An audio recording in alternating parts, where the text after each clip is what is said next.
George Orwell, Shooting an Elephant. A brief summary of the text.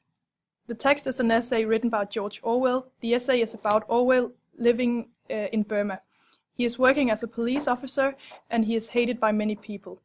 One day an elephant comes into the bazaar and Orwell is in a dilemma about whether he has to shoot the elephant or not. Into time, setting and characters. The text is an essay written in 1963. The action takes place in Wall Mine in Lower Burma, the place where the narrator works as a police officer. The main character of the essay is George Orwell. He is also the narrator. All of the other characters that appear in the essay is not very important. The British Empire itself is very important though. George is not only writing about his personal experience with the elephant, but also about his feelings about the imperialism and his view on the matter. 3. How does the narrator feel about his job? He hates his job more than he can describe. In the text it says, "In the job like that you see the dirty work of empire at close quarters." He starts to see the darker sides of the empire with his job. How does the narrator feel about the British Empire?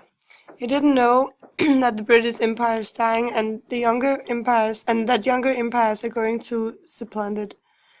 He says, "I did not even know that the British Empire is dying." He is stuck between the hatred British Empire and his rage against the evil spirits. He hates both. He also feels that he needs to be someone he isn't. In the text it says, "For it is the condition of his rule that he shall spend his life in trying to impress the narrators. And so at every city he has to got to do what the narrators expect of him. He feels like he is wearing a mask." What do we learn about the natives? They don't like George because he is from England, and he is part of the force that is controlling their army. In the text it says, "They did not like me, but with the magical rifle in my hands I was momentarily worth watching." The tiny incident and the real nature of imperialism.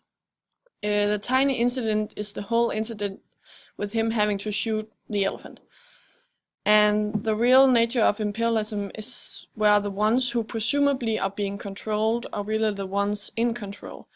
Even though the British are controlling Burma, they have to act in a specific way to maintain their image and their ability to seem to be in control.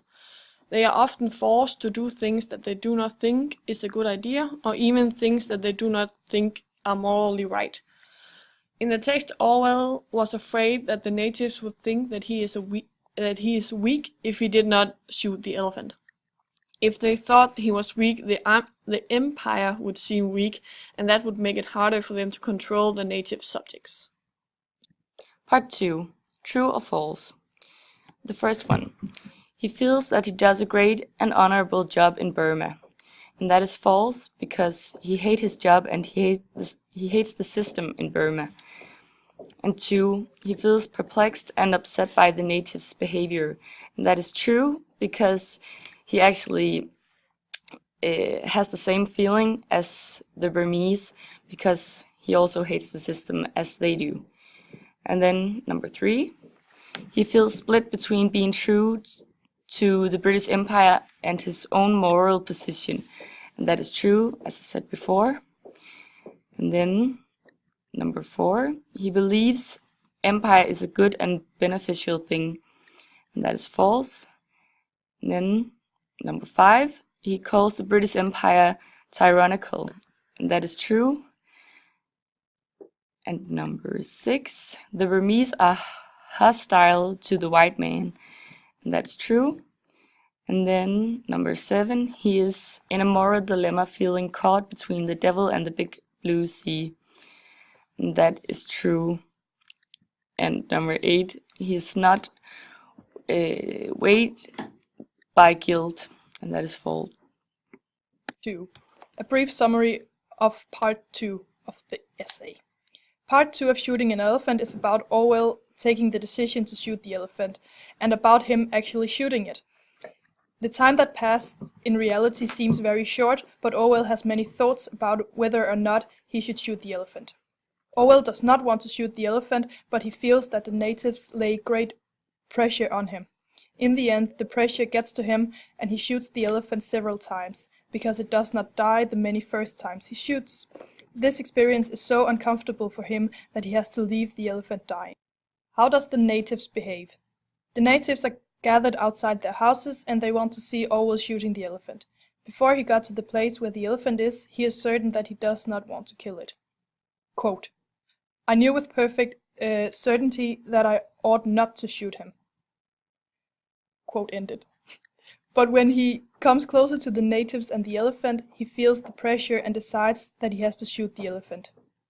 Quote, "They did not like me, but with the magical rifle in my hands I was momentarily worth watching. The people expected it of me, and I had to go, and I had got to do it.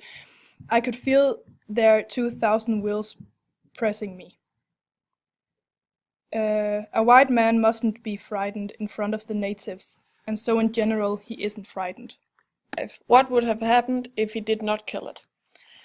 Orwell would have looked like a fool to the natives if he hadn't shot the elephant. The natives probably would have laughed at him and made fun of him a long time after that. Quote, "The crowd would laugh at me, and my whole life, every white man's life in the East, was one long struggle not to be laughed at." But not just that. In the following quote, he expresses a concern that he and the empire would look weak, and that the natives would think that they were not so strong and mighty.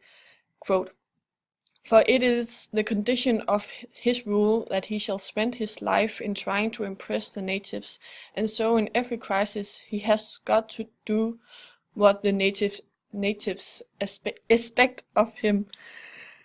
So, by shooting the elephant, a big, strong, and mighty animal, they show that they are the strongest, and that even an elephant can stop them. It has a big symbolic meaning which would be lost if he hadn't shot the elephant.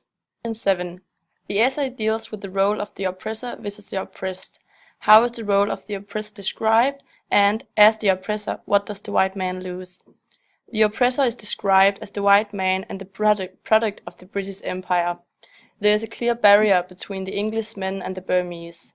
The writer despises this barrier and his own role as an oppressor.